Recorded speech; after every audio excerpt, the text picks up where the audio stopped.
alaikum warahmatullahi wabarakatuh, and welcome to the Institute of Islamic Understanding, Malaysia. Thank you. I am Muhammad Husni Muhammad Amin, Senior Research Officer. On behalf of the organizer, we are glad to see all of you here and appreciate you taking the time and effort to join us for this lovely event. It is our greatest honor to invite and let us welcome Professor Dr. Basir Aftani to the stage to deliver his lecture titled Science of Tawhid, Ilmul Kalam, the renewed engagement between religion and science. Bismillah ar-Rahman ar-Rahim. Alhamdulillah. Wassalatu wassalamu ala Rasulillah. Muhammadin wa ala alihi wa sahbihi wa man wala. I am delighted to be here among this marvelous audience, led by her esteemed Professor Azizan, who is leading this institute, and I would like to thank her for her warm welcome, and to mention that what she said in a few sentences summarizes my project, including the paradigm shift which I am eager to see happening in the Islamic thought. So thank you, Professor Azizan. I have also something else to say before talking about Daqiq al-Kalam. And I hope in these few sentences I can elaborate on the role of Daqiq al-Kalam and the need for Daqiq al-Kalam in this era in such a country like Malaysia. During the last 4 decades, Malaysia have achieved great progress in several fields of social and economic activities. These achievements have to be sustained, and such a sustainment we have to learn from the history of civilizations. This history tells us that a nation without a strong base of profound system of thought cannot achieve sustainability on social, political, and economic growth. Problems that deviate the political or social systems are always expected. Consequently, peaceful social and economic systems cannot be maintained. By a profound system of thought, by the way, I mean specifically the overwhelming and dominating principles of the majority of the people and their guide to approach their thinking and approach of their thinking. In this respect, the elite can play major role in dealing with emergent problems, as well as correcting the pathway of the nation whenever it deviates away from the proper principles which preserves the nation's identity. In our modern world, sometimes we need to consult science even on religious questions, certainly on questions dealing with social and political and economic activities. Traditional fiqh cannot provide us with firm and reliable answers. We cannot do with the narrated instructions alone. We need to operate our rationale, at least to put those narrations in context. The traditional kalam has to be further developed, I feel, to deal with science and scientific methodologies. Therefore, we need to revive Kalam and further develop it within a framework that makes it compatible with the modern scientific methodology. Fortunately, in Islam, we don't need to start from nothing. We do have something in hand. We have the foundations that can furnish the basis of our approach. We have Daqiq al-Kalam, which was construed from the basis of Islamic creed, from the Quran. It's a wide scope worldview which considers the structure of the world in its physical context. That is Daqiq al-Kalam. But we can always, of course, it is our role now in this modern era to extend that, to refurnish Islamic thought with new means, new ways, new ideas, new applications to revive the greatness of Islamic civilization when it comes to practice. I am a physicist. I have done my studies in Manchester in quantum field theory and curved space-time. I worked on the very early seconds of the creation of the universe. But later, after my graduation, about 15 years, I got interested in Kalam. The motivation was, I was driven actually by a well-known author in Morocco called Muhammad Abid al-Jabari, who presented Daqiq al-Kalam in a rough way in his book, The Structure of Arabic Mind. And I was eager to know more about Kalam. And I went to the original sources, original books, the books of Al-Ash'ari, Al-Baqillani, Al-Juwayni, Abu al-Ma'ali al-Juwayni, and also the books of Mu'tazili, like Al-Qadi Abd-Jabbar, Al-Naysaburi, Al-Hasan al-Matawih, Al-Najrani, and many others. And I found that there is a wealth of knowledge in what they used to call in the early times of Kalam, they called Daqiq al-Kalam. And Abu al-Hasan al-Ash'ari, in his book Maqalat al-Islamiyyin, have mentioned this term, Daqiq al-Kalam.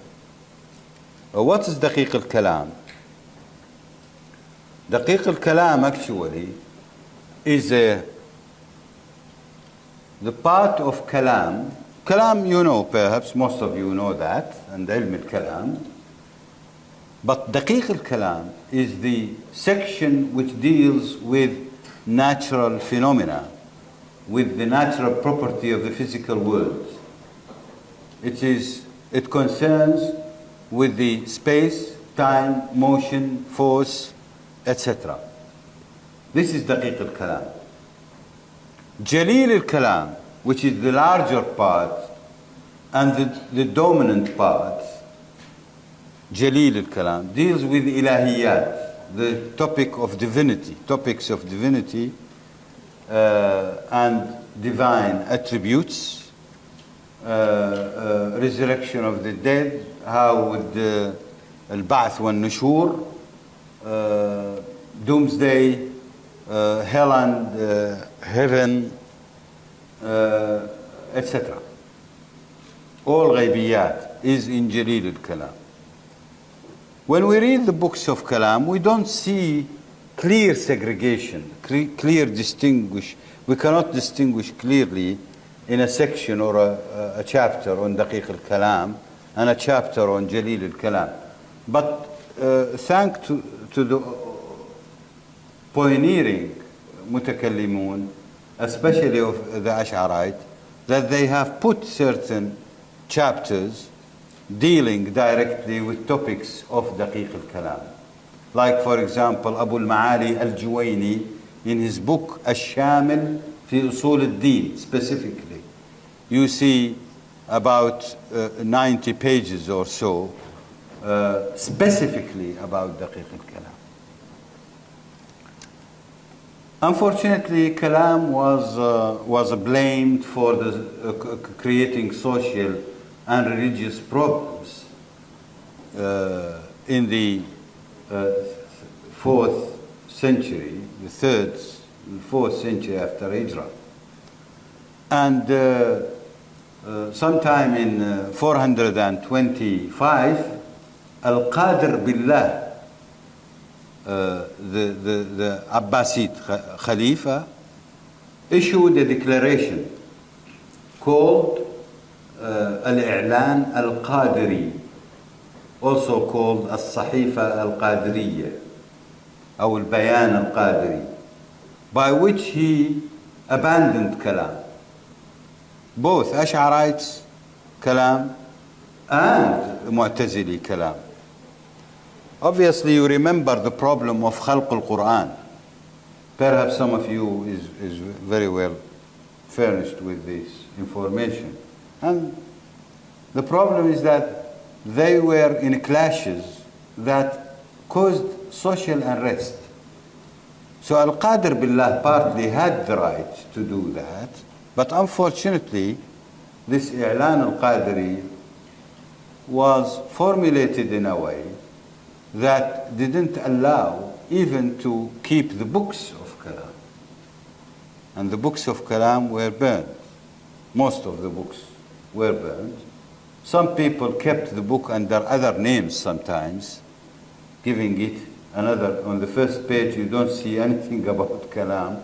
You see a different title for the book, just to cover the book and not to be known that it is about Kalam. The new thing I am doing here is, first of all, I am trying to differentiate between Daqiq al-Kalam and Jalil al-Kalam. And this is in favor of the project itself and the people. We don't need to follow the same methodology, the same classification system of the old. Why not we reclassify the same content? We are not changing the content. I am only collecting the Daqiq al-Kalam, or the physical theory of Mutakallimun, in one section which I call Daqiq al-Kalam. What's wrong with that? So some people would like to keep on the traditional way, perhaps, of the old books, and they stick to that. But this will not serve the purpose, because I want to put Daqiq al-Kalam in practice. And I want further to go next step, which will need the help of many scholars. I cannot achieve that by myself, is to develop further a new Jalil al-Kalam. A new Jalil al-Kalam. I was fortunate that Daqiq al-Kalam needed only putting it in a modern, but Jalil al-Kalam will need great efforts to be put in proper principles, not to destroy or sacrifice the real or the original Islamic message. It's very important. As you know, nowadays in the Islamic world, there are several, I should say, not many, but several calls for revival or revisiting some principles, methodologies of fiqh.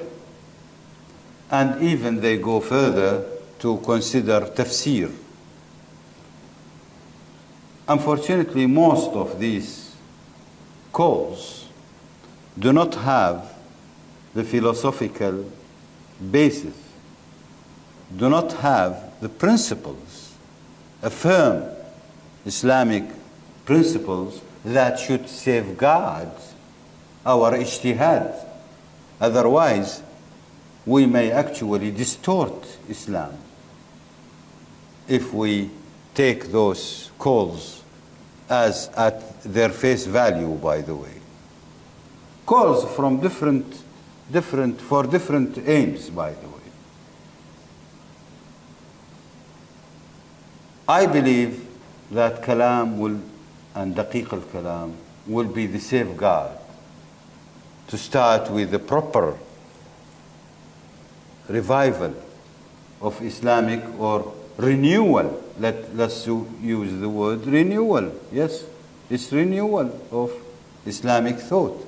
This renewal has to be based on firm Islamic basis. Otherwise, we may get lost in the different approaches, including the scientific approach.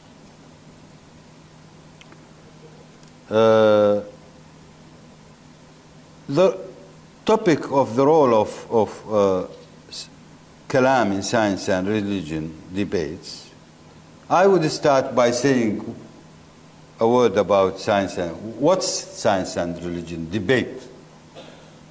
It's a dialogue which aims at getting religious belief to be in conformity with modern science. I'm talking about science-religion debate at our time, not at the time of the Mutakallimun, because there were also another discussion on that, and it's part of Kalam. Modern science, as structured in the West, tend to do without religious belief. Well, that's fine. But modern scientists are more inclined now to attack religious belief. Modern scientists, including prominent scientists of physics like Stephen Hawking, like Richard Dawkins, and Lawrence Krauss, Steven Weinberg. I have a YouTube channel in which I have about 125 videos. Several videos are devoted to refuting claims of Hawking, Krauss, Steven Weinberg, and Neil Tyson. I didn't discuss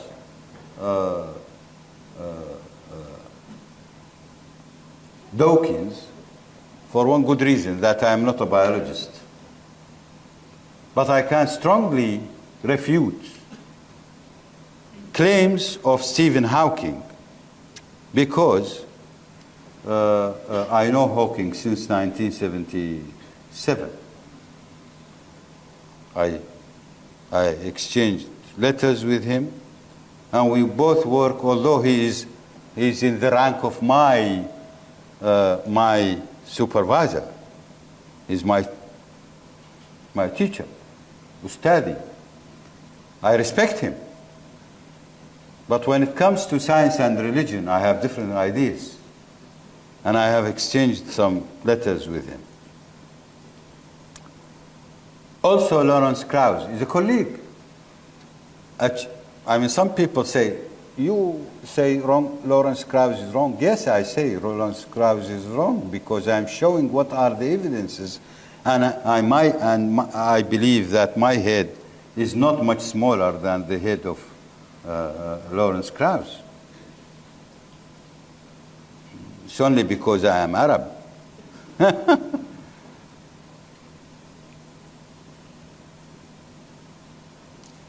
There is spreading atheism in the world, and I don't know about the situation in Malaysia, but I know in the Middle East we have a problem.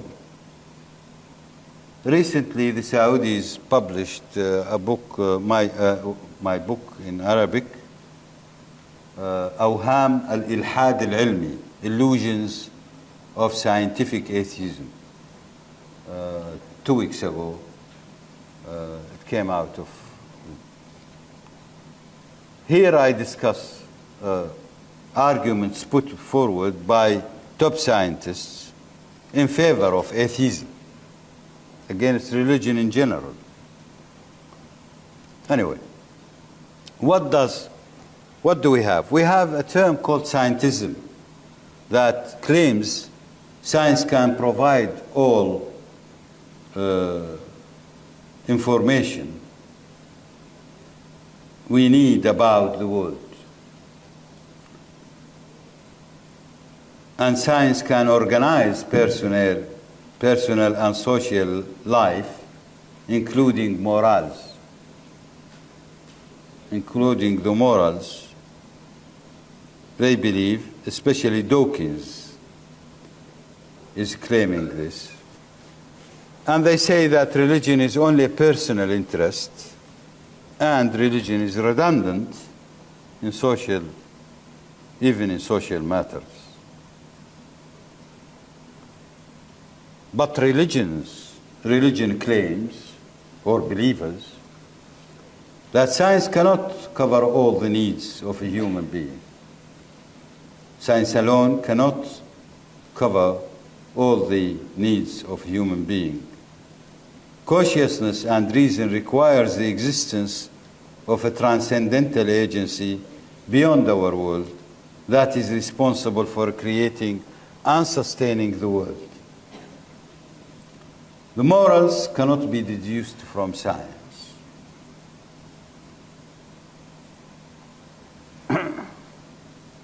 During the last 10 years, I went into more than 5 or 6 conferences on science and religion held by Oxford University and the Science and Religion Forum. There I listened to what Western scholars has to say about science and religion. Among them is John Hedley Brooke, for example, Keith Ward, and many other figures, and decent scholars. I gather that there is a confusion concerning the action of the laws of physics and or the laws of nature. I gather also that there is a confusion concerning the new views proposed by quantum mechanics. There is also a foggy picture of God that allows evil to stay in the world. They call it the problem of evil, as you know. Proposals concerning limited capability of, we also hear from Keith Ward, for example. He posed the question, does God knows the future?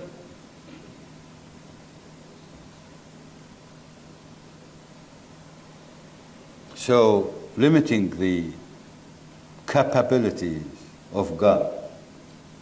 And the argument put forward for limiting such capability is very superficial, I feel. They say if God knows the future, so he knows that there will be epidemic or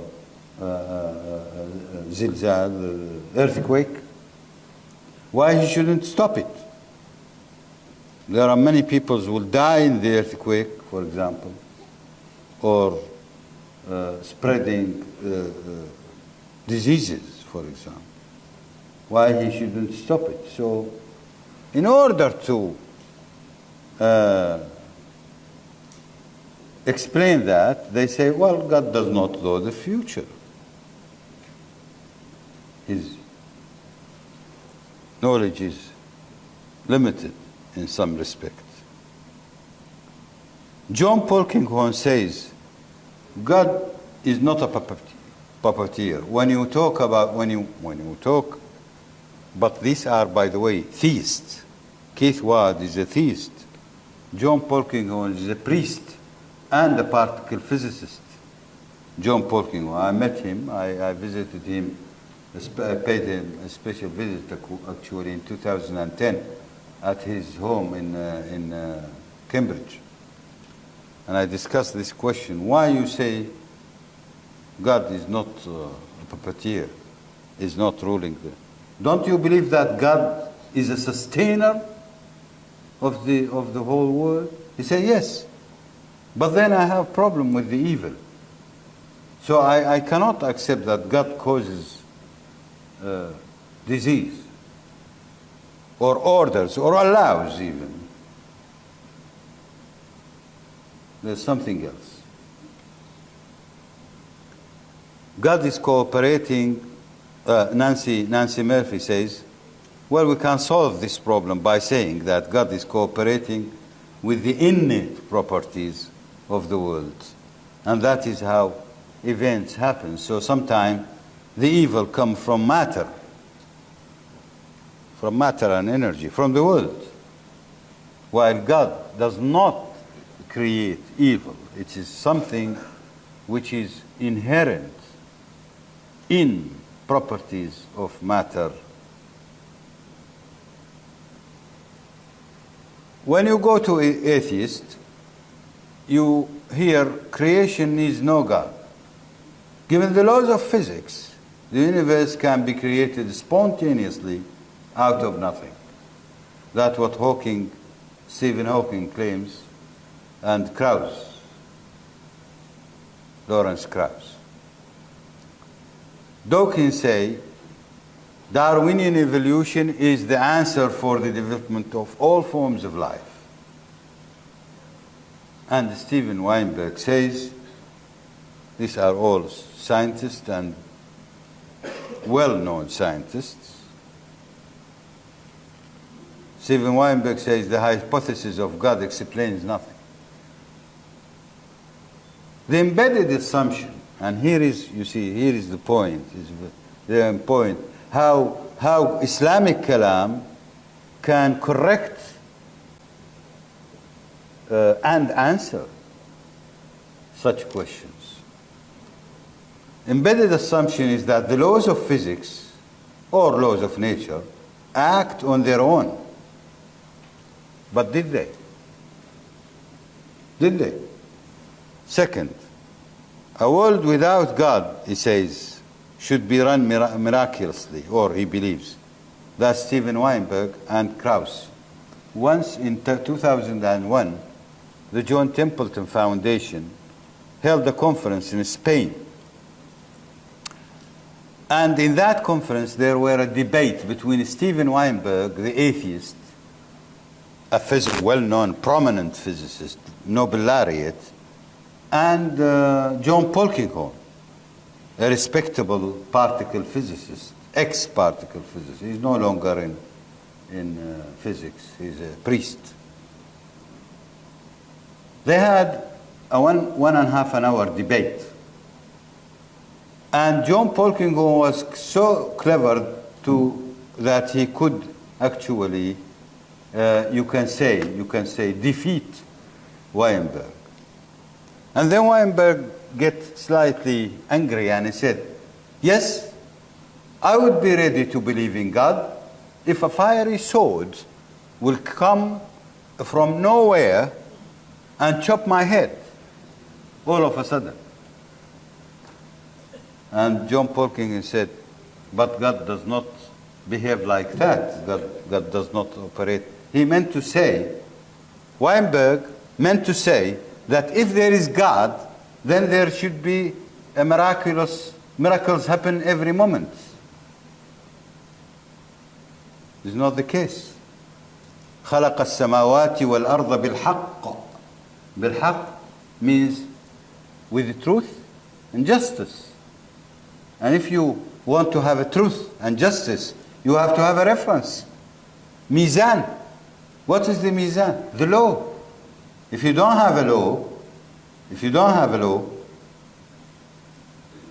hardly it's very difficult to accept the notion of God.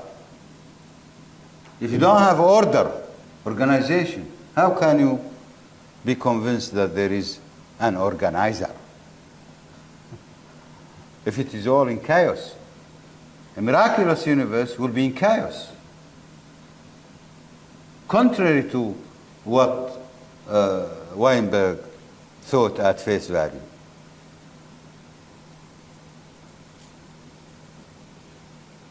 Now we come to Islamic Kalam. I already explained that Jalil al-Kalam deals with divinity, etc., topics, and Daqiq al-Kalam dealing with physics and the physical world. I studied the books of the original Mutakallimun, the pioneering Mutakallimun, as I said, both Mu'tazili and Ash'ari. And I was always chasing wherever I find a page or even a paragraph or even a sentence on physics, I pick it up. That was between 1989 and 1994 when I published my first paper entitled The Scientific Value of Daqiq al-Kalam in English. It was published in Journal of Islamic Thought and Scientific Creativity.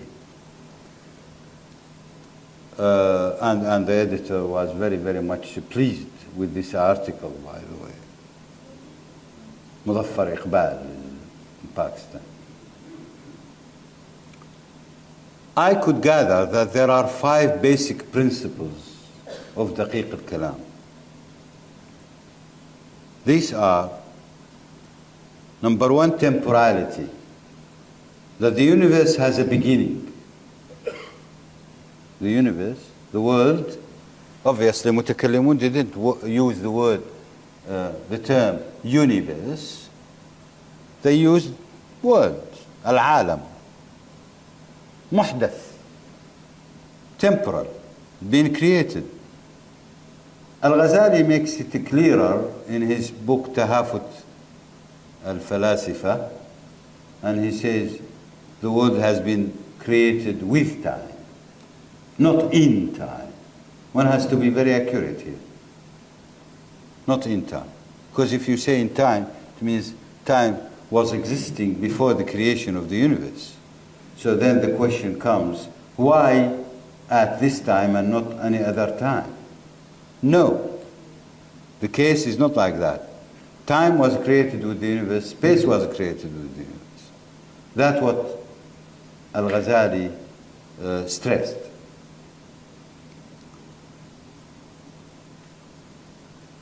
The second principle is atomism, and here we have to elaborate a little bit.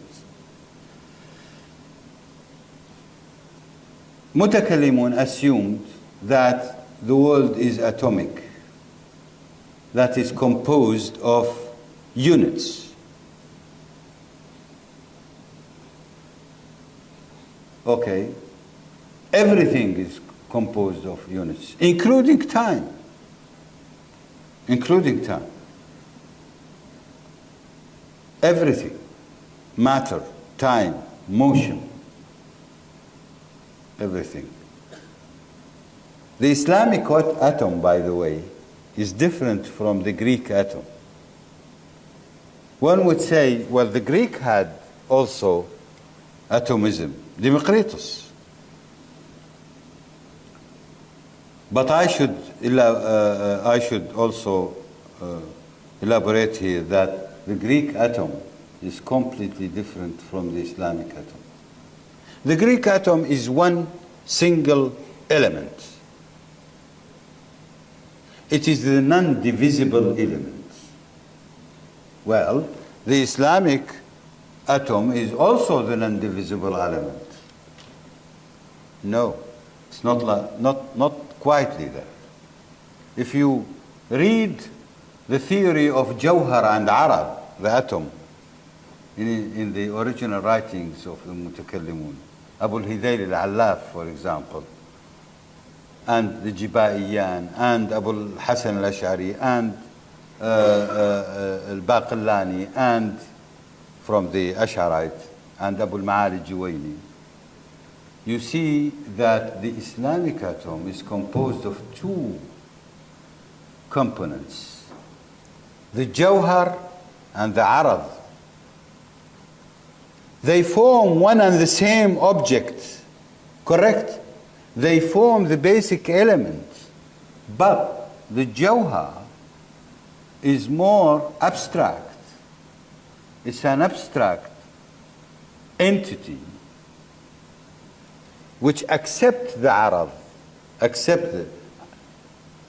Some people say the Jawhar is the substance. No, it's not. Substance is the term used by Aristotle. And Arad is the accident. It's not like that. The Jawhar is the essence, is the basic, the very basic entity without any property, without acquiring any property, mind you. This is the Jawhar. That is why they call it Jawhar al-Fard. And it is all common, it is basic in every kind of matter, energy, whatever. So Jawhar al-Shay is common and the same. It's only when it takes a property or attribute, which is the Arad, the emergent property, that it becomes ontological, it achieves an ontological presence. Without Arad, Jawhar is only abstract. You cannot catch it, you cannot measure it. It's non-physical, by the way, in a way. Arad is a property that comes and combines with the Jawhar. Shlomo Pins, the famous scholar, wrote a book on Islamic atomism, and I think 32 pages or so he was discussing the origin of the Islamic atomism in Greek and Hindu thought, religious and non-religious thoughts and philosophical. More than 32 pages, if I'm not mistaken. And in the end, he says, we cannot find any indication, any real strong indication that the Islamic atom is taken from the Hindu or Greek sources. Harry Wolfson, the famous scholar of Harvard, has written a book, 900 or so pages, entitled The Philosophy of the Kalam. The book was published in 1976. And he devoted 80 pages to discuss atomism. 40 pages out of those 40 is to discuss whether Islamic atom has a Greek origin or Indian origin. He investigates the Greek origin and he find nothing. But he was puzzled why the Islamic atom is magnitudeless. In some places, actually, he was mixing between the Jawhar and the atom. The Jawhar, mind you, is not the atom. It's only an element of the atom. It is the Jawhar and the Arad. So when Mutakallimun says, some of the Mutakallimun says, that the Jawhar is magnitudeless. Yeah, because it is abstract. It is when it combines with the Arad, it gets Arad like what? Like thiql, like weight. So it gets the weight, it gets color, it gets smell. Then it is materialized. And he says, I cannot understand how these Bedouins after investigating sources in Greek and Hindu, he says, but I still cannot understand how those Bedouins could come to such abstract ideas like the Jawhara and the Arad, the atom, magnitudeless atom. In fact, with all respect to Harry Wolfson, he's overlooking a fact that those Bedouins, those illiterate people, uncivilized or underdeveloped, they became genius when they became Muslim.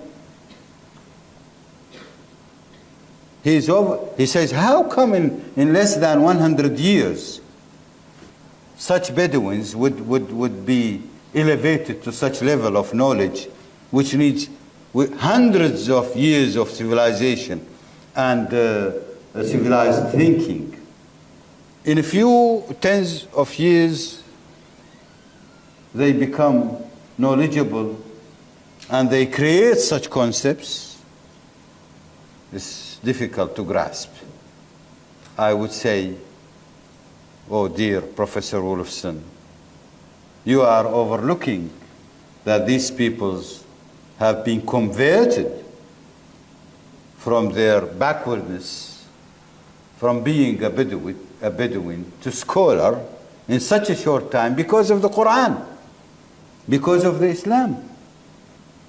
Islam is a great transformation in the life of a person and a society.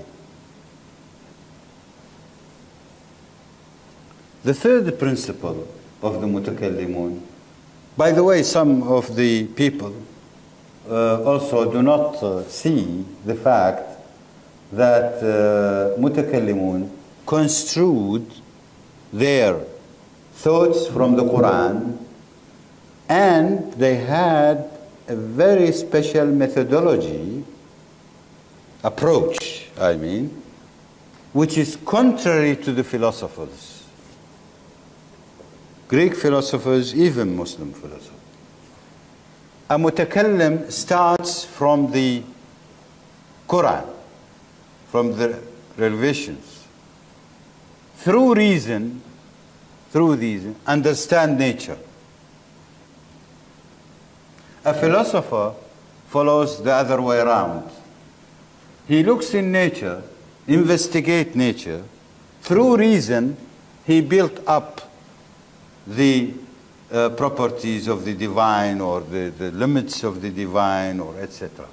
That's why in the Greek philosophy we see that they believe in God, but it is a prime mover only because they attribute ability to things to act inherently.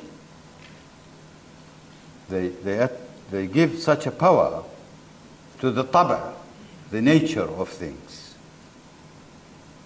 A Muslim will not do that because he knows that the world is indeterministic.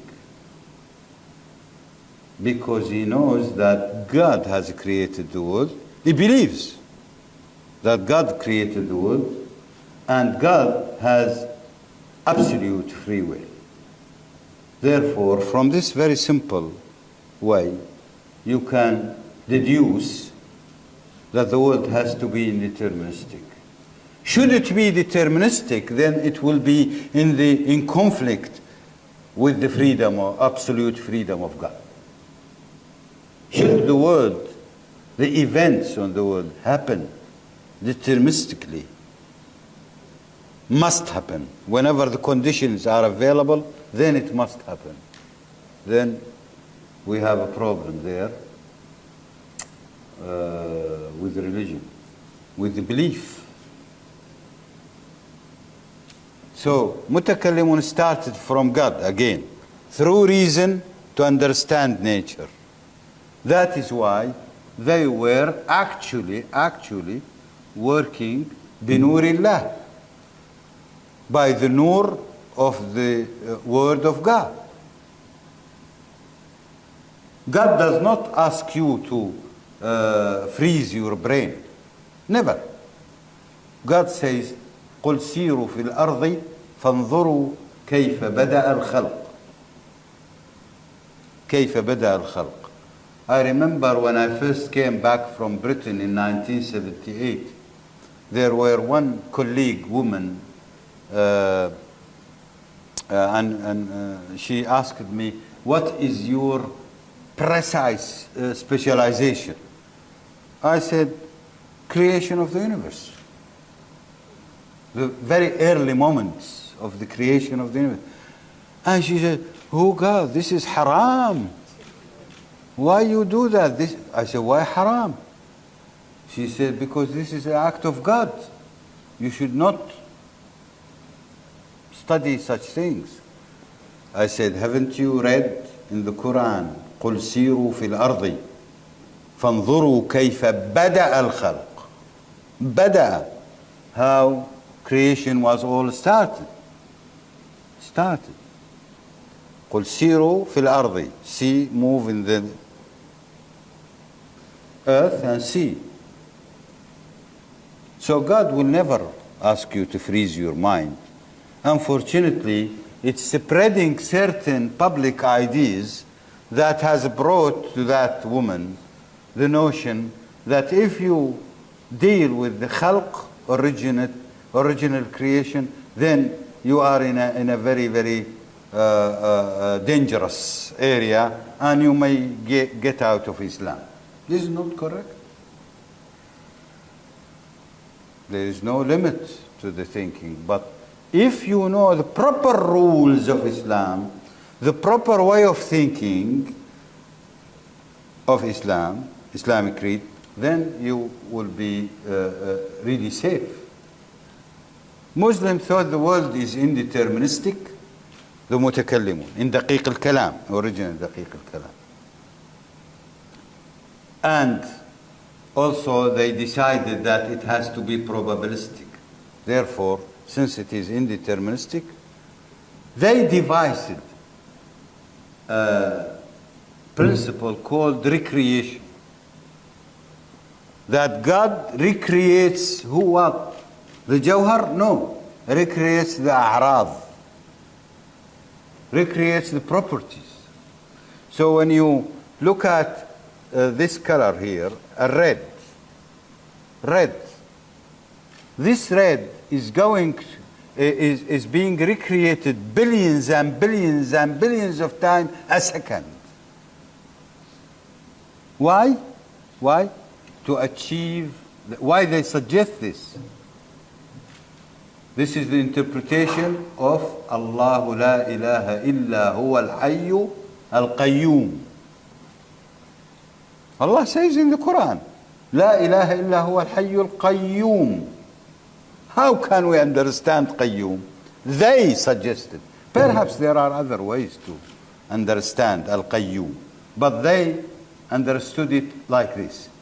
That God should recreate the world.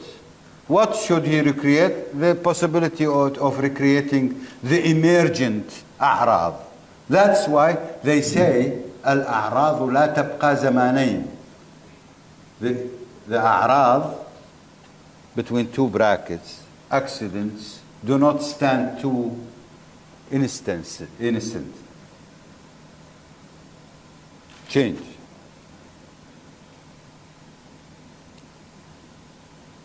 The fifth principle is integrity of space-time. Relativity and integrity of space-time. Ibn Hazm al-Zahiri in his book Al-Fisal fi al-Milal wal-Nihal says clearly, philosophers, the time and space, according to philosophers, الزمان والمكان الذي عندهم الفلاسفة, is completely different from ours, because their space and time is absolute and ours is not. I am telling the exact sentence, but only translating it. والزمان والمكان الذي عندنا ليس كذلك. If you read more, you discover that he means to say that the zaman and makan, the space and time, according to their belief, the Islamic belief, he means, are integrated and relative. Al-Ghazali explains more in Tahafut al-Falasifa and go much beyond that by saying فالبعد الزماني كالبعد المكاني كالبعد المكاني,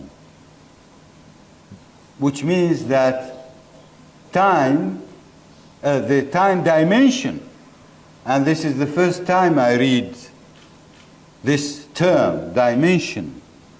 Why? Because I know, the first time I read in Islamic heritage and Islamic books, because I know as a physicist that the first one ever who integrated space-time is Albert Einstein.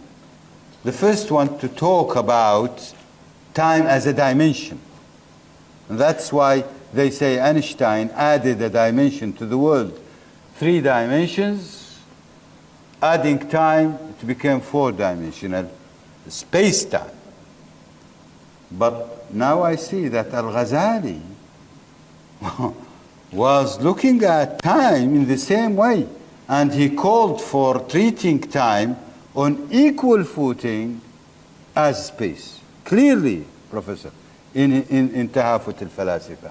And I want somebody to do an MSc thesis, at least, on space, the integrity of space and time in thoughts of Al-Ghazali.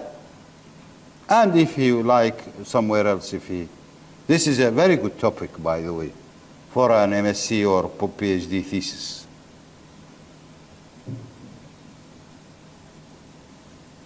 This is the 5th principle. By these 5 principles, they could explain everything. By the way, these 5 principles are just rival, opposites to the 5 principles of the Greeks, philosophers. Greek philosophers believed in eternity of the world versus temporality of the Muslims. They believed in continuity, not in atomism.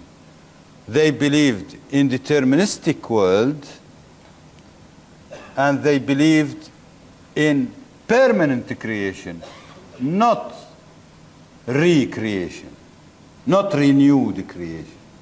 And they believed in absolute time and absolute space.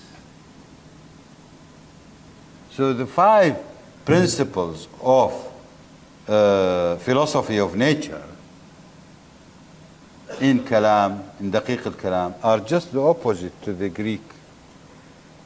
And that's why mutakallimun and philosophers, even Islamic philosophers, couldn't agree on anything.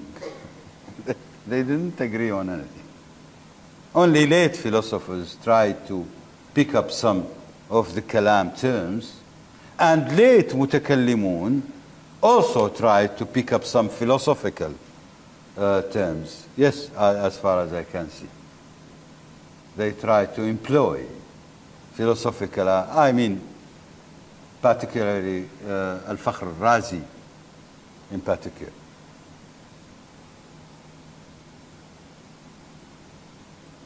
Until 1900 AD, any physicist, senior, decent physicist, if he reads the 5 principles of Kalam, he would say this is nonsense. The world is continuous, the world is eternal, the world is deterministic, space and time are absolute and separated. But after 1900 AD, the revolution of modern physics, specifically the theory of relativity and the quantum mechanics, has proven that mutakallimun was correct. Daqiq al-Kalam, after all, is correct. The 5 principles are indeed the physics of the microscopic world. which underlays our world, our macroscopic.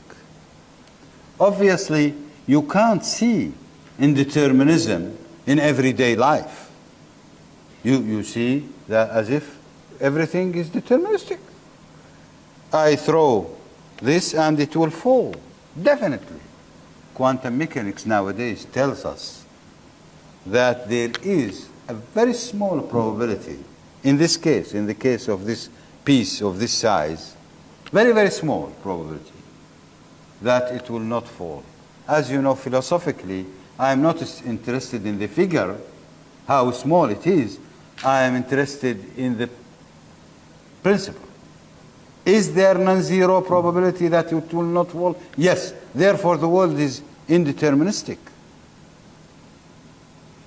Therefore, I cannot rely on laws of nature, by the way, because free fall is a law of nature, as I will show in a moment.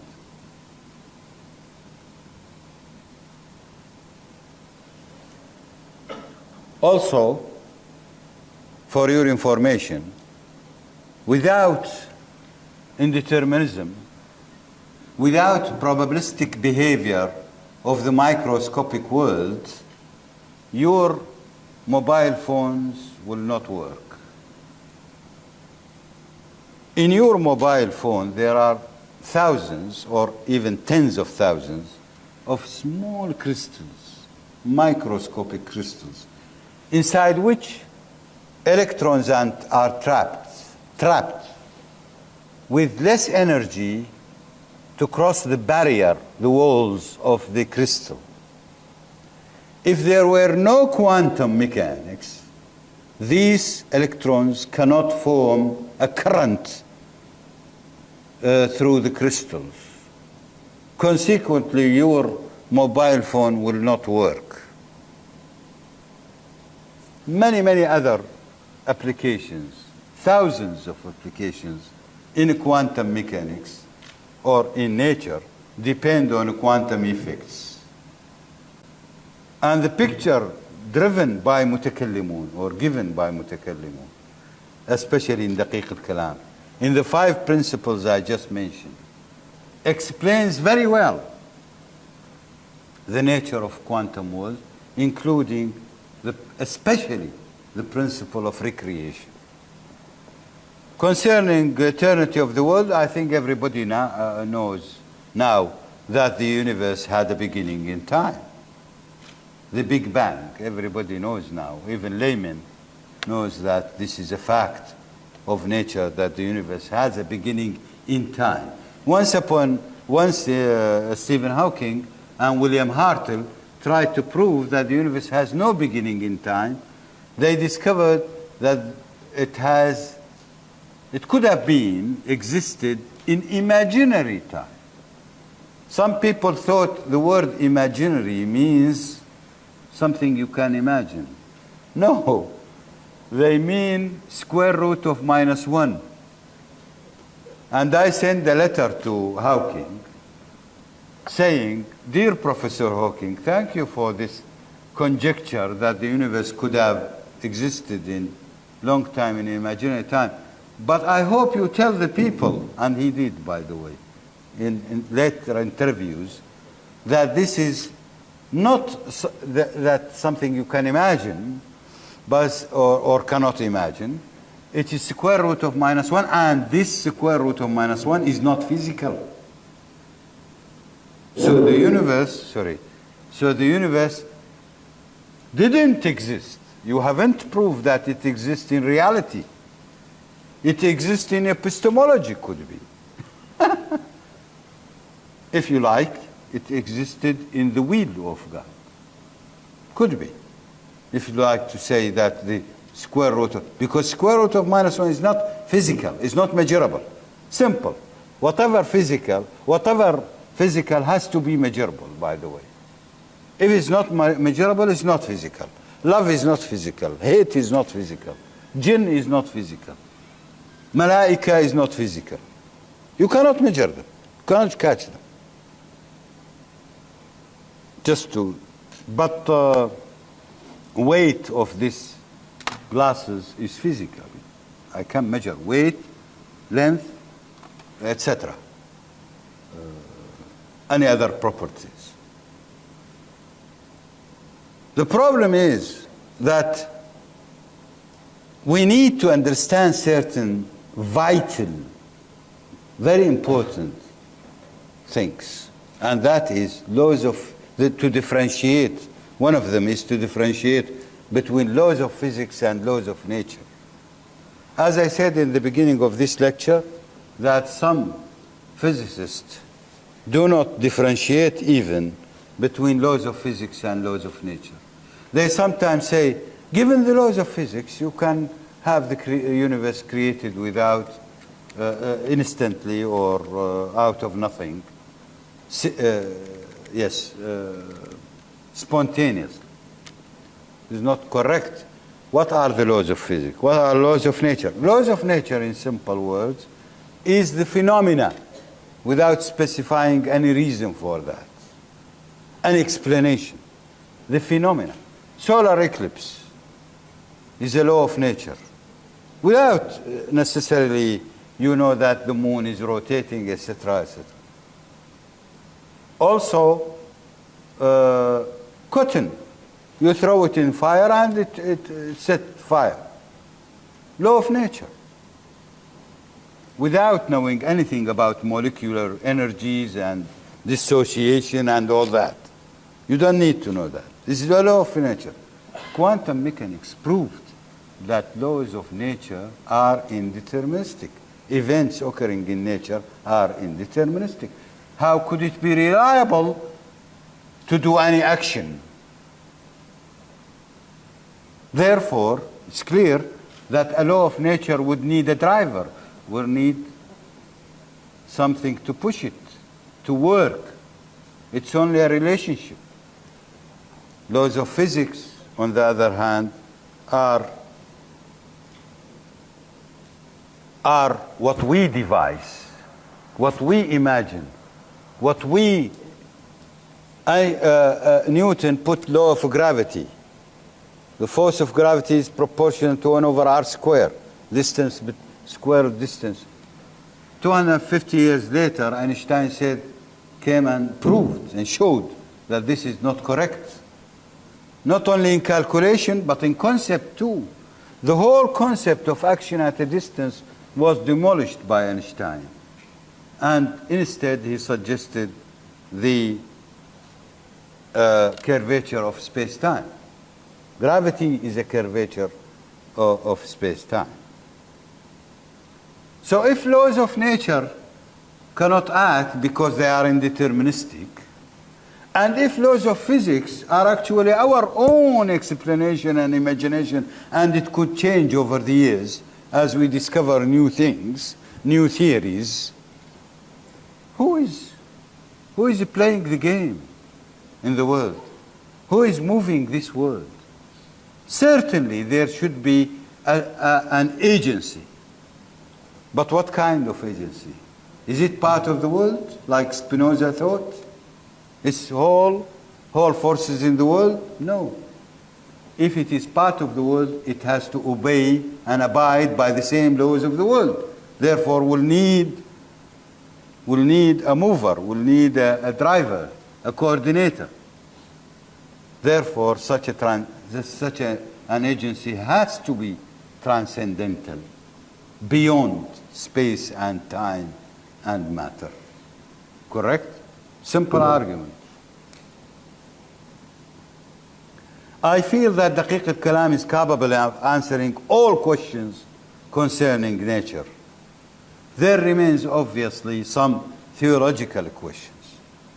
I call upon you, this beautiful audience, and researchers and scholars, especially in this country, Malaysia. I discovered there is a great intention to work and do science, preserving at the same time their religious belief. And here is the way. You tackle problems in Daqiq al-Kalam.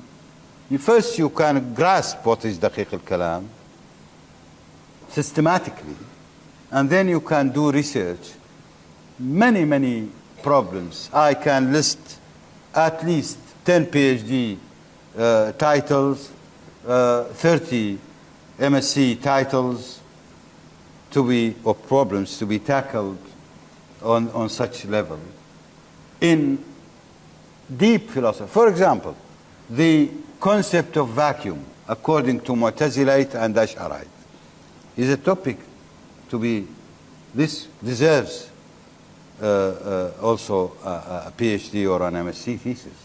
Motion, according to Mutakallimun, is completely different from what we understand in physics, motion. They have different concept, different realization of motion, and so on.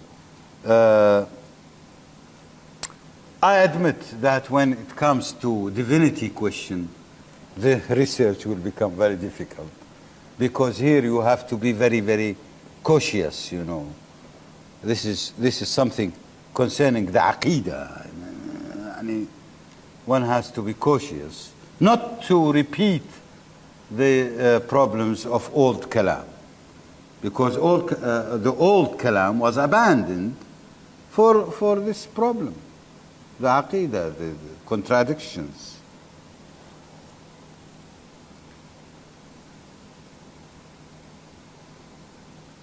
I would say that modern science strongly points to transcendental agency, and we have to take benefit of this. We, the Muslim, the Muslims should take benefit of this. Full belief comes through meditation and spiritual experience, as this is part of the evidence. This paragraph I put to say I do not forget the spiritual dimension in Islam. We shouldn't forget the spiritual dimension, although we may work with Kalam, etc. In my opinion, the West lost their faith once their spiritual experience doomed. They have no daqiq al-kalam to regain their spirit, but Muslim can help in this respect. We can help all the world, in my opinion, by offering them our new understanding of nature. And that way we can elevate the understanding of religion and elevate and use science to elevate our understanding of religion too. I will stop here. Thank you.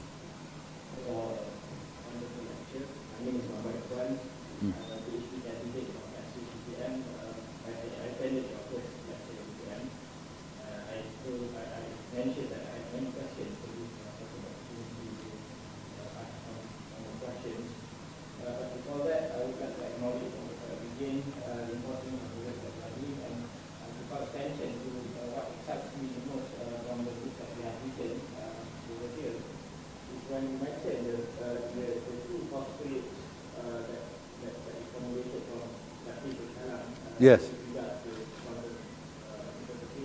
Yes. The second one is interesting the most, the frequency of recreation is proportional to the total energy of the system. I think there are many. Can you please read it? It says the frequency of recreation is proportional to the mass. Total energy of the system. Yeah, of them, or the energy of the system. Yes, that's how I want to change it. I want to take it further. Actually, here I am using the principle of recreation to interpret a very difficult problem in quantum mechanics called the problem of measurements. This problem of measurement has 5 solutions or 5 different interpretations. None of them is convincing. And scientists say, we agree that none of them is convincing, but the best one, which we adopt, is the Copenhagen interpretation, which is called the wave function collapse. I found that the Islamic recreation principle can give me the tool and, as you said, and the means to interpret quantum measurements plus interpreting a dozen of physical phenomena, which is puzzling scientists, through recreation. For this purpose, I have set two, because I'm working, by the way, scientifically here. I have to set my assumptions. The first assumption is what? Is recreation. The second assumption, I have to define what is the rate of recreation, so that my theory become quantitative, not only qualitative. The first one is qualitative assumption. The second, as you see, is your question, why should I say it is proportional, I think, to the mass or the energy? Or was it that? Yes. But I also have another question. The reason is simple. The reason is simple.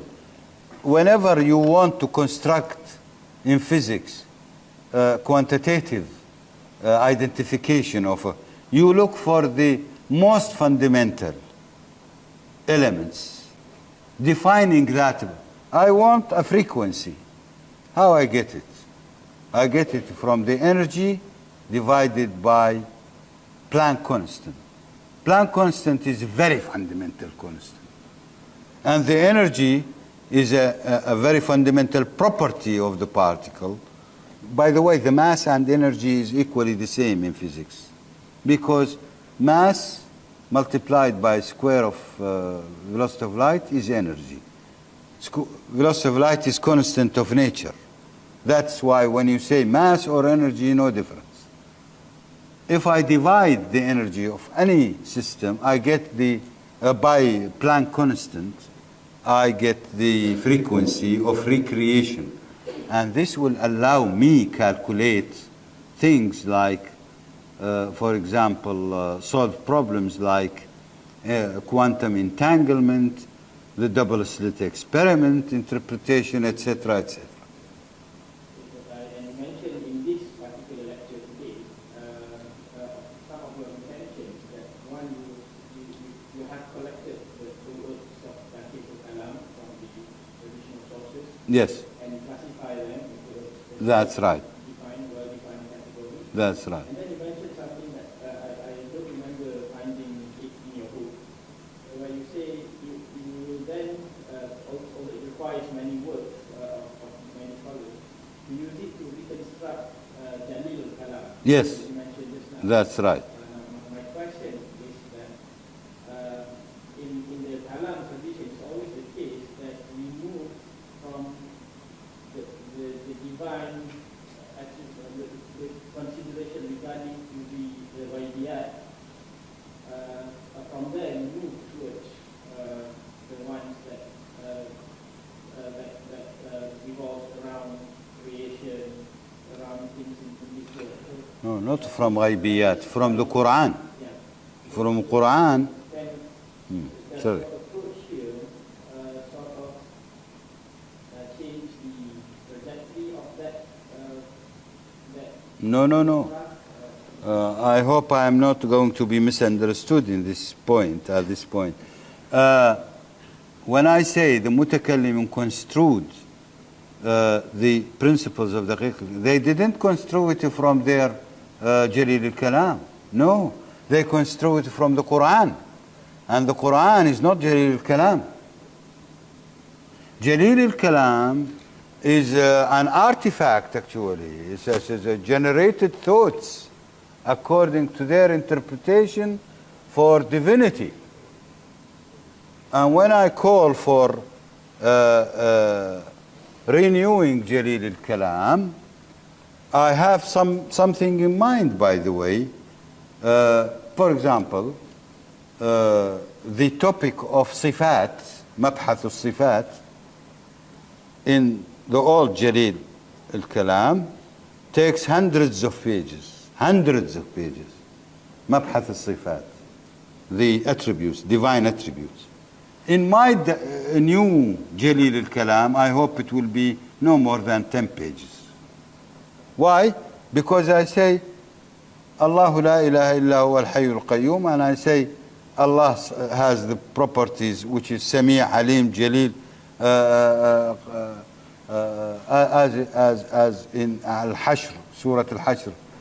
هو الله الذي لا إله إلا هو الملك القدوس السلام المؤمن المهيمن العزيز الجبار المتكبر سبحان الله عما يشركون. We don't want to go into details. علم الله, how God knows, what's the knowledge of God, how he acquires knowledge, does he acquire knowledge or he doesn't, علم الله قديم, etc.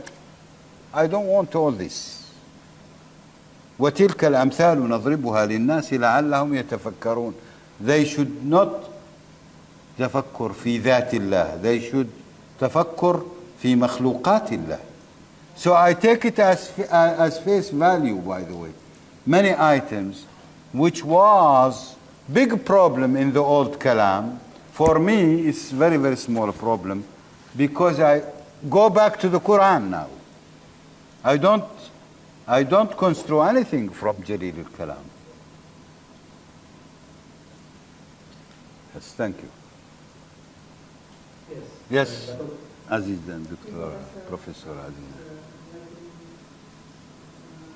I want to refer to your last slide. There are many questions, but I'm attracted to the practical nature of the last slide. Yes. You say that not all Muslims can help in this endeavor of promoting the understanding. The last slide, yes, this one. Muslim may destroy the spirit of even other Muslims. Fear and terrorism are the means, for example, and so on. So I just want to ask you, who or which group do you think could be able to carry out this task?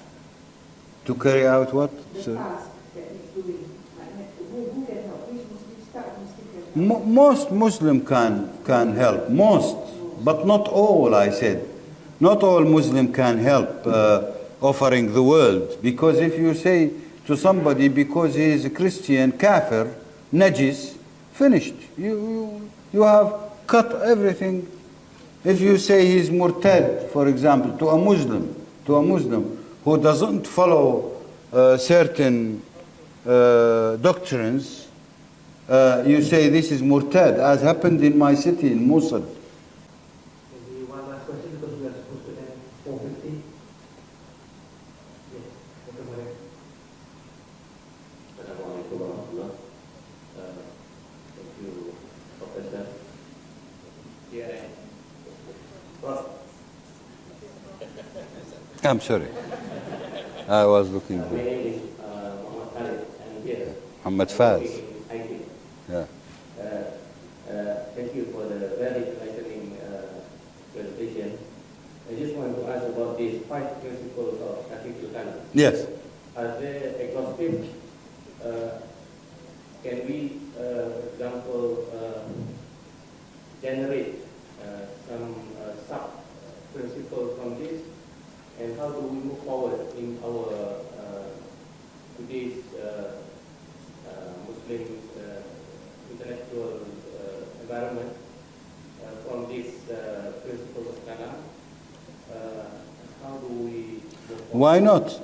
I tell you, the only one in the history where I read in historically who mentioned doctrines of Kalam is Maimonides, the Jewish rabbi, in his book Dalalatul Ha'irin, the perplexed, guide to the perplexed. He mentions 12 principles. He mentions is from the time of Ibn Rushd, yani early or mid 6th century after Hijrah, from the time of Ibn Rushd. You know Maimonides or Maimonides in English. Musa ibn Maymun, yeah. He mentions 12. But if you look at the 12, are actually, you can say, section of 1 or 2. I found that the 5 principles can cover all the other principles, the 12 principles according, or doctrines, he called.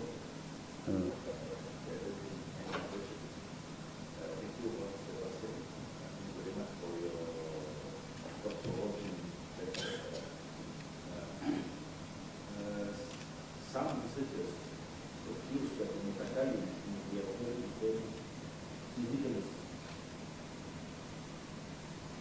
And even whatever that you mentioned about the five principles, the sub-principles in Iraq, about the five principles, how do you account for existence of beings which are non-material? Of existing? Beings which are non-material. Yes, of course. Souls, because Yeah. of course I think in some of the Kalam books, they do talk about souls and intelligence and that. Obviously, this is part of Jalil al-Kalam, first of all. I'm talking about the principle of Daqiq al-Kalam. Second, by the way, we should know also that structurally, Kalam consists of concepts, principles, and problems. Among the concepts, for example, in Daqiq al-Kalam comes the question of vacuum, the void, because all mutakallimin believed in void, in the existence of void. And void is necessary to achieve motion. Contrary to Aristotle, who believed that the world is always full. The void, Mu'tazilites have a very, very interesting theory about the al-khala. Al-khala means the vacuum.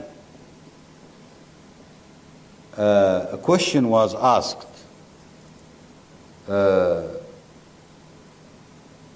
They call it al-adam, sorry, the non-being, which is al-khala also. The non-being. Question was asked,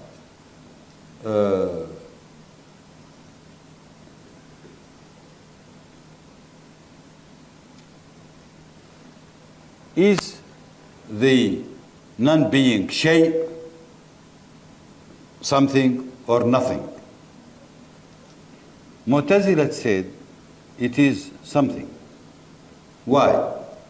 Because حقيقة الشيء المعلوم. This is written in Al-Juwayni's كتاب الشامل في أصول الدين. حقيقة الشيء المعلوم والعدم معلوم فهو شيء. The actuality of the anything is to be known, and the non-being is known, or the khala is known, therefore it is shay. But the Ash'arite said, oh dear, the shay is composed of jawahir wa a'rad. What about the non-being? They said the non-being, this is Mu'tazila, it is also composed of jawahir and a'rad. The only difference between them, that the jawahir of the non-being have no occupancy. ما خلا التحيز. That the جواهر العدمي غير متحيزة. تحيز is very important for the jawahir. Very important aspect of the jawahir. If it's not متحيز, it cannot materialize, that's to say. So they thought that حقيقة العدم this is also a topic, as I said, for research, but it needs a physicist, one with background in physics, because then he has to compare the concept of vacuum according to Mu'tazilite with Dirac Hall theory. Dirac Hall theory. There are similarities, I guess. Strong similarities. My name is Harulja. I'm a student from Turkey. One thing that about the topic, it is about engagement between religion and science. One thing that makes me wonder about your proposal is that making Ilmul Kalam as the bridge between religion and science, it seems to be only assuming, maybe can you say that, maybe can only assume that it involves the metaphysical aspect of so-called the scientific aspect. Means that you are actually addressing the metaphysical, the ontological problem that's imposed by the modern science. But in one other aspect, I'm not sure from what you wrote, the aspect of the philosophy of science. I'm wondering how is it possible to engage science by religion without also addressing the problem of the philosophical aspect, the scientific aspect, the epistemic aspect. How do you see it? Do you plan to further the research to also provide the explanation, a more elaborative manner of philosophy of science for this project, or is actually the Untitled Kalam is only providing the natural philosophy or philosophy of nature, while there are absence of the philosophy of science? Thank you. Thank you. It was reported that Stephen Hawking recently declared that philosophy is dead. And philosophers was very, very angry about that, and they said, this is all because Stephen Hawking knows nothing about philosophy. In fact, as far as I can see, and I was thinking for the last 40 years about the philosophy of science and philosophy in general, in the very basic way of thinking. Do we really, can we consider philosophy anymore as an independent from science, as an independent field? Yes, we can, if you don't include religion. But if you include religious belief in any form, whether it is in the form of Kalam or not in the form of Kalam, then I think science and religion can replace the whole philosophy, including philosophy of science. But perhaps one would say it's hard to accept that. I would say I accept it at least for the Islamic religion, because in Islamic religion I am well satisfied with Daqiq al-Kalam to provide me with the philosophy of science and the vision of interpreting scientific achievements, scientific observations, phenomena, within the context, within a philosophical context, which bridges, as you said, it bridges with science. That's how, in short, how can I am satisfied with the approach.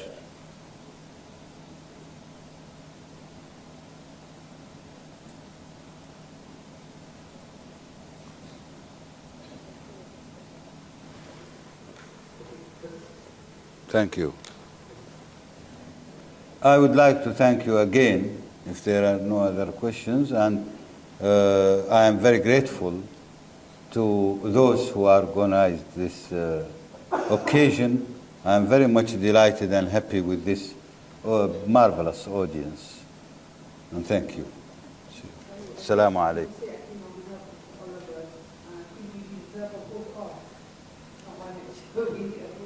That's right. That's right. We can. I have enough material, to cover actually a full course, as I told Dr. Irfan, of 30 lectures I can deliver on this. 31-hour lecture, I think will cover Daqiq al-Kalam in the essential respects, not in discussions, etc., but in the essential content of Daqiq al-Kalam, which is composed of 3 parts, by the way, such a course.